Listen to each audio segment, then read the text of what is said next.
नहमदुहु व नुसल्ली व नुसल्लिमु अला रसूलिहिल करीम अम्मा बाद फ़अऊज़ु बिल्लाहि मिनश शैतानिर रजीम बिस्मिल्लाहिर रहमानिर रहीम या साहिबल जमाल व या सय्यिदल बशर मिन वजहिकल मुनीर लक़द नुव्विरल क़मर ला युमकिनुस सनाउ कमा कान हक़्क़ुहु बादस खुदा बुज़ुर्ग तुई क़िस्सा मुख्तसर व अहसनु मिनका लम तरा क़त्तु ऐनी वाजमलु मिनका लम तलिद निसाउ खुलिक़्ता मुबर्रअम मिन कुल्लि ऐब कअन्नका क़द खुलिक़्ता कमा तशाउ बलगल उला बिकमालिही कशफ़द दुजा बिजमालिही हसनत जमीउ ख़िसालिही सल्लु अलैहि व आलिही अल्लाहुम्मा सल्लि व सल्लिम व बारिक अला सय्यिदिना व मौलाना मुहम्मद व बारिक वसल्लिम वसल्लु अलैहि। अल्लाह रब्बुल इज़्ज़त का शुक्र है कि आज हम अपने सिलसिले दर्स अदबुल मुफ़रद के साथ फिर हाज़िर हैं। पिछला जो हमने दर्स इख्तिताम किया था वो बाब नंबर 84 यानी 84 और हदीस नंबर 162 पर हमने इख्तिताम किया था और आज हम बाब नंबर 85 और हदीस नंबर 163 से शुरू कर रहे हैं। और इस बाब का उन्वान इमाम बुखारी रहमतुल्लाह अलैह ने ये बांधा है कि खादिम से दरगुज़र करने का बयान, बाबुल अफ़वी अनिल खादिम, कि खादिम से दरगुज़र करने का बाब। हज़रत अबू उमामा रज़ियल्लाहु ताला अन्हु की हदीस आपसे रिवायत है, फरमाते हैं कि नबी पाक सल्लल्लाहु अलैहि वसल्लम तशरीफ़ लाए और आपके साथ 2 ग़ुलाम थे। आप सल्लल्लाहु अलैहि वसल्लम ने उनमें से एक हज़रत मौला अली कररमल्लाहु ताला वजहुल करीम को हिबा कर दिया और फरमाया इसे मारना ना, क्योंकि मुझे नमाजियों को मारने से मना किया गया है और बेशक मैंने जब से ये हमारे पास आया है नमाज ही पढ़ते देखा है। और एक ग़ुलाम हज़रत अबू दरदा रज़ियल्लाहु ताला अन्हो को अता किया और फरमाया इसके मुतालिक अच्छी वसीयत कबूल करो। तो उन्होंने हज़रत अबू दरदा रज़ियल्लाहु ताला अन्हो ने इसको आज़ाद कर दिया।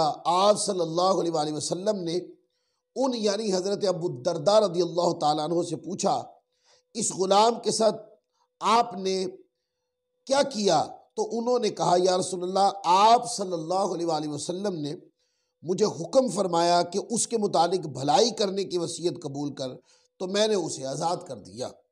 अब इसमें देखें, ग़ुलाम वो जो मातहत लोग होते हैं। अब आज के दौर में हम ग़ुलामियत को इस अंदाज में समझेंगे कि वो जो मातहत लोग होते हैं उनके साथ उसने सलूक करना।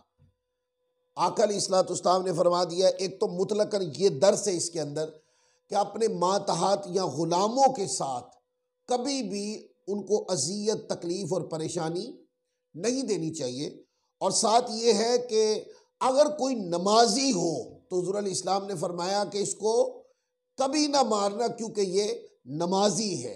इससे ये पता चला कि मुतलकन इस बात का भी पता चला कि खादिम अगर नमाजी हो तो उसको नहीं मारना चाहिए, और खादिम अगर नमाजी नहीं भी है उसके ऊपर तब भी जुल्म नहीं करना चाहिए, बल्कि कोई भी बात उसको समझानी है तो हिकमत और तदबीर से समझाए। अगर वो नमाजी है तो फिर उसके साथ अच्छे रवैये के साथ और मार धाड़ करके नहीं, बल्कि उसको हुस्न अखलाक से बात करनी चाहिए। और हज़रत अबू दरदा रज़ियल्लाहु ताला अन्हु ने हुज़ूर अलैहिस्सलाम की ज़ुबान इशारी को किस अंदाज में, कलाम इशारी को समझा। फरमाया कि इसके बारे में अच्छी वसीयत कबूल फरमाओ। तो हज़रत अबू दरदा रज़ियल्लाहु ताला ने उसको आज़ाद कर दिया। तो इसमें पूरा ये मफ़हूम है कि अपने मातहत के साथ खैर खाई से पेश आओ, खैर खाई के जज्बात से पेश आओ, उनके साथ हमेशा नरम मिजाजी से, शफ़क़त और दरगुज़र से, माफ़ कर देने वाले रवैये के साथ उनके साथ पेश आना चाहिए। फिर आगे देखें, हज़रत अबू दरदा रज़ियल्लाहु ताला अन्हु का ये कलाम ख़त्म होता है तो फिर आगे बाब नंबर 86 शुरू होता है। इस बाब के अंदर इमाम बुखारी रहमतुल्लाह अलैह जो बाब लाए उसका तर्जुमा ये लगाया, तर्जुमतुल बाब, जो अपने खादिम से बदगुमानी के खौफ से मुंह फेर ले उसका बयान। हदीस नंबर 164 है इसके नीचे। अनस इब्न मालिक रज़ियल्लाहु ताला अन्हु से रिवायत है, फरमाते हैं कि जब नबी पाक सल्लल्लाहु अलैहि वसल्लम मदीना तय्यबा तशरीफ़ लाए तो आपका कोई खादिम ना था। बस हज़रत अबू तलहा रज़ियल्लाहु ताला अन्हु ने मेरा हाथ पकड़ा और मुझे साथ लेकर चले, हत्ता कि मुझे नबी पाक सल्लल्लाहु अलैहि वसल्लम की खिदमत में पहुंचा दिया। हज़रत अनस इब्न मालिक रज़ियल्लाहु ताला अन्हु की वालिदा की दूसरी शादी हज़रत अबू तलहा के साथ हुई थी और इस वजह से हज़रत अनस इब्न मालिक रज़ियल्लाहु ताला अन्हु जो थे वो और हज़रत अबू तलहा रज़ियल्लाहु ताला अन्हु का आपस में ये ताल्लुक़ था। और चूँकि मुतबन्ना औलाद थी तो फिर क्या था, आप लेकर हज़रत अबू तलहा हज़रत अनस इब्न मालिक को लेकर हुज़ूर की बारगाह में गए और जाके अर्ज़ की, या नबी अल्लाह, बेशक अनस अक्लमंद होशियार लड़का है, ये आपकी खिदमत करेगा।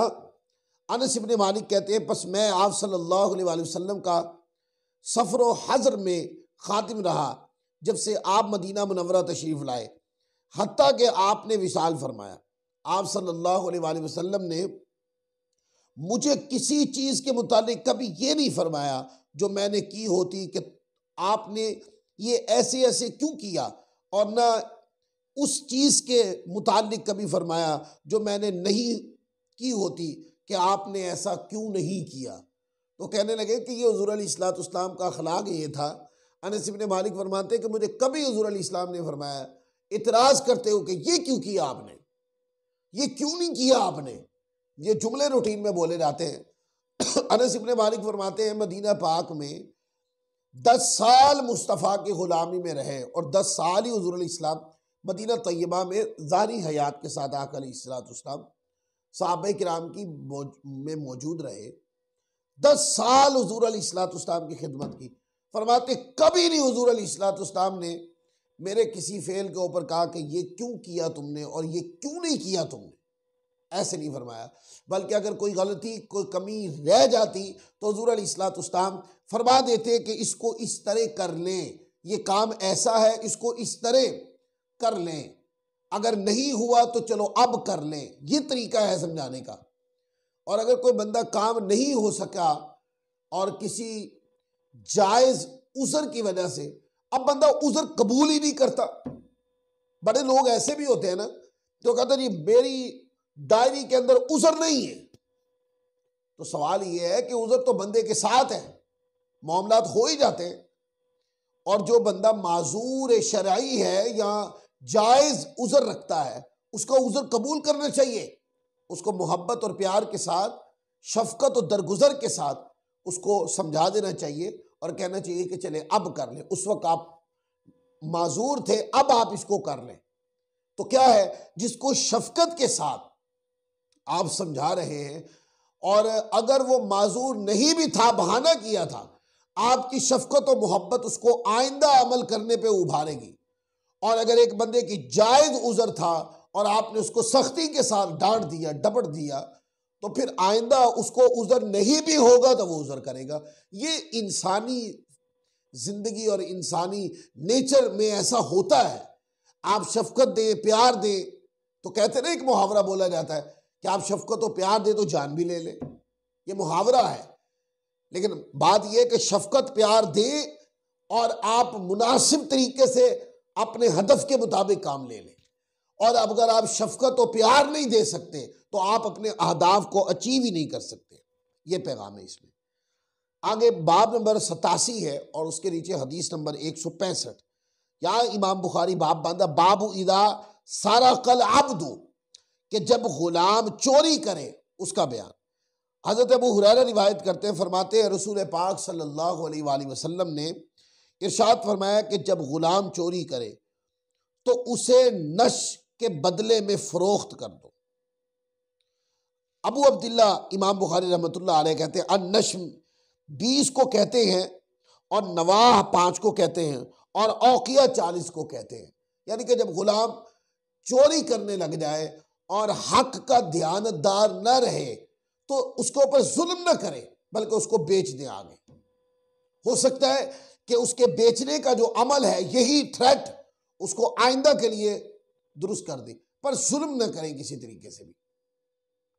आगे फिर बाब नंबर 88 है 88 और नीचे हदीस है 166 और बाब बांधा है बाबुल खादिमी युज़निबु के नाफरमान गुलाम का बयान।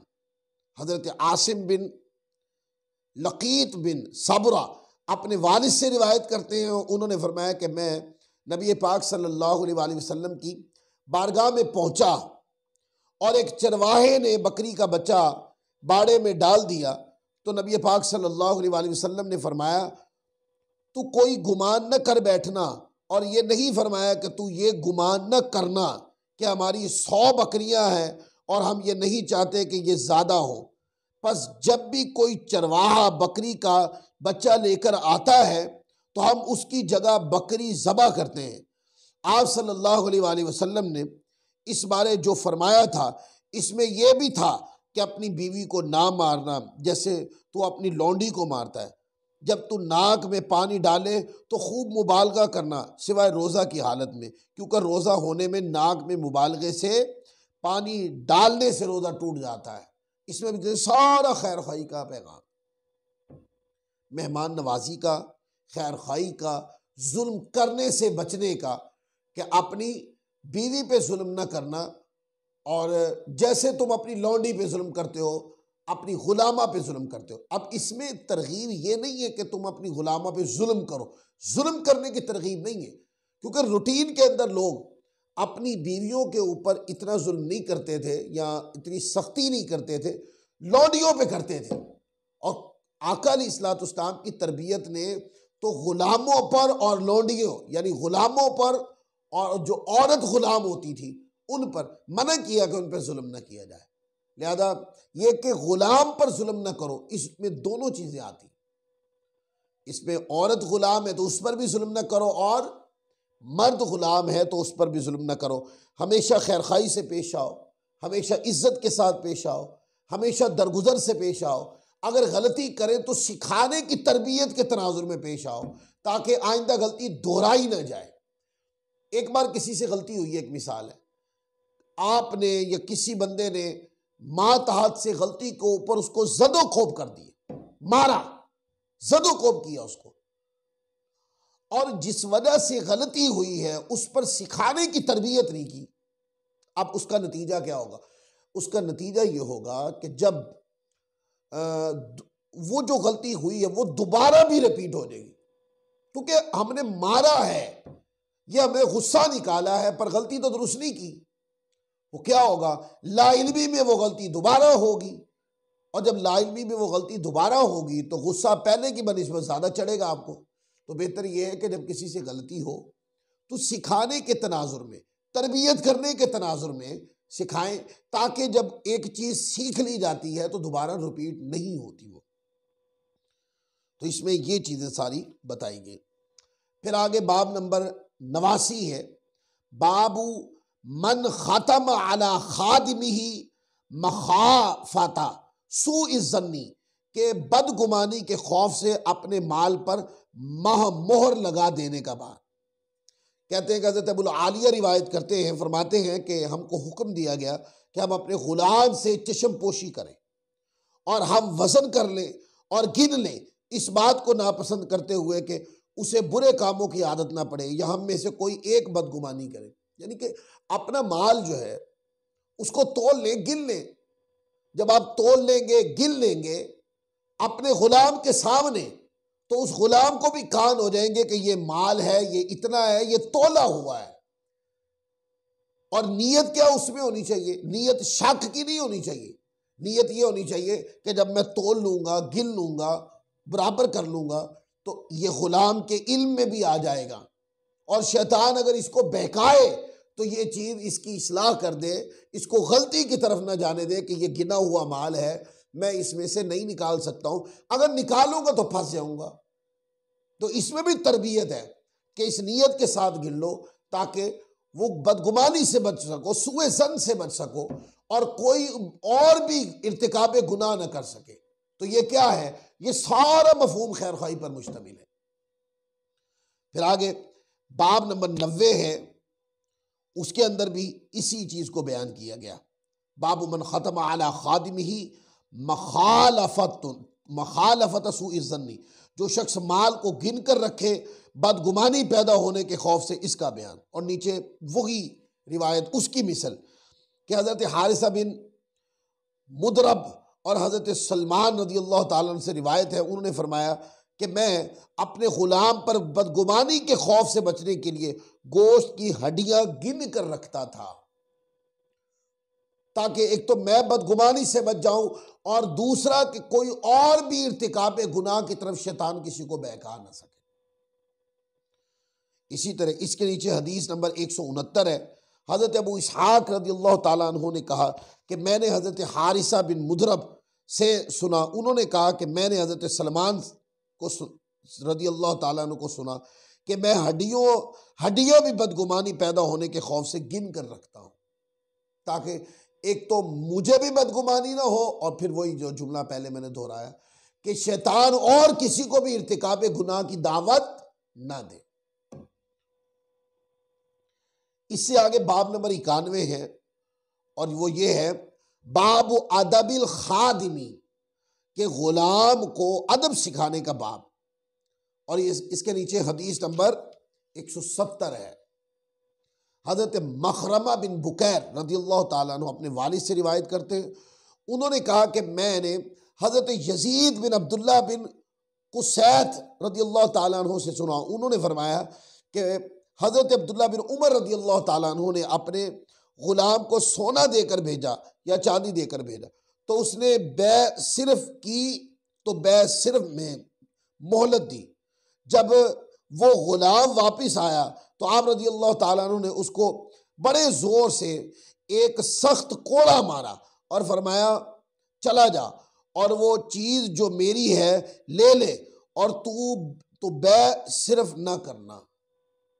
अब मना कर दिया कि एक काम जो आपके करने का नहीं है या जिस तरह आपको समझाया गया है आपने उस तरह नहीं किया, दोबारा वापस जाओ। क्यों कि यह भी काम में खयानत की बात है और सख्ती इसलिए फरमाई उसके ऊपर ताकि उनको मालूम हो जाए कि काम में कभी भी खयानत नहीं करनी चाहिए। फिर आगे अबू मसूद रज़ियल्लाहु ताला अन्हु से रिवायत है, हदीस नंबर 171, फरमाते हैं कि मैं अपने एक ग़ुलाम को मार रहा था, बस मैंने अपने पीछे से एक आवाज़ सुनी, जान ले ए अबू मसूद, अल्लाह ताला तुझसे ज़्यादा इस पर कुदरत रखता है। सो मैंने पलट कर देखा तो वो रसूलुल्लाह सल्लल्लाहु अलैहि वसल्लम थे। मैंने अर्ज़ की या रसूलल्लाह, वो आज़ाद है अल्लाह की रज़ा के लिए। आपने फरमाया अगर तू ये ना करता यानी इसे आज़ाद ना करता तो तुझे ज़रूर जहन्नम की आग पकड़ती, या फरमाया तुझे आग जुलसा के रख देती। अब ये मफाई की बात है आगे, माना ये कि जुल्म करने वाले को क़यामत वाले दिन दोज़ख की सजा दी जाएगी। तो उन्होंने क्या किया, खैर खाई करते हुए छोड़ दिया। तो आका अलैहिस्सलाम ने फरमाया कि इसको छोड़ देना तुम्हारे लिए खैर है, और जो छोड़े ना बल्कि खादिम के ऊपर, गुलाम के ऊपर, मातहत के ऊपर जुल्म करता रहे, तो फरमाया कि ये जो जुल्म है वो जिस तरह का भी हो, जिस रंग का भी हो, जिस नौइयत का भी हो, जुल्म बिल आखिर बंदे को दोज़ख की राह पे ले आता है और दोज़ख में गिरा देता है। तो आज हमने बाब नंबर 91 तक के मज़मून को ख़त्म किया और हदीस नंबर 171। इंशाअल्लाह फिर हम अगले दर्स के साथ बाब नंबर 92 और हदीस नंबर 172 से शुरू करेंगे और इस मज़मून के साथ अगला दर्स शुरू करेंगे कि ये मत कह कि अल्लाह इसका चेहरा भयानक कर दे, ये बद्दुआ दी जाती है। तो इससे इंशाअल्लाह अगला दर्स हम शुरू करेंगे। अल्लाह ताला हम सबको अमल की तौफीक अता फरमाए। वमा अलैना इल्लल बलागुल मुबीन।